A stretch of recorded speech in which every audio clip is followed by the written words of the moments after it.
What I found a lot, both in my own experience and in the observations that I've had, I'll start with what I've seen in the worst, right? Is that people show up to work and they're afraid.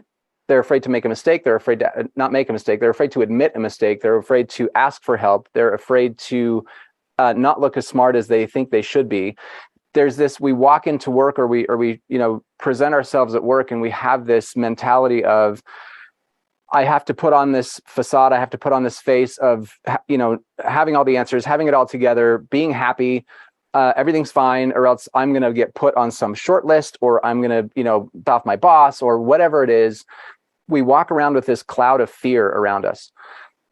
And when we have that facade up, and when we pretend to know everything, when we pretend that everything's okay, pretend to have it all together, we don't actually get to know the people around us, because we're not getting to know the actual person. We're getting to know the fake person, and we think everything's fine, and it's not.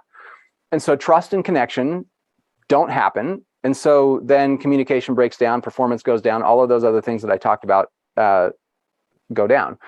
So contrast that with what I've seen in the best organizations. Is these are people who genuinely care about each other. You don't have to love the people that you work with, but you see their value. You recognize them and recognize the strengths that they have.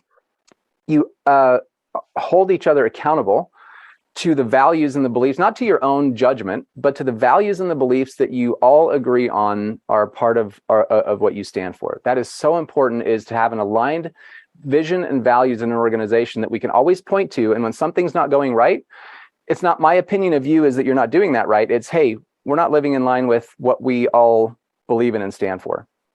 And people overall, they just drop that facade. They recognize that they don't know everything. They're not the smartest person in the room. They need the help of the people around them. And it's just a much more, the way that I describe it is just a much more human culture.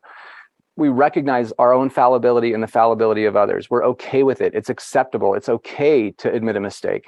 It's okay to ask for help. It's okay to raise your hand and say, you know what, I don't really know what I'm doing. I have a couple of ideas, but I really need some input here. Those are the organizations that operate in the most efficient and the most healthy way.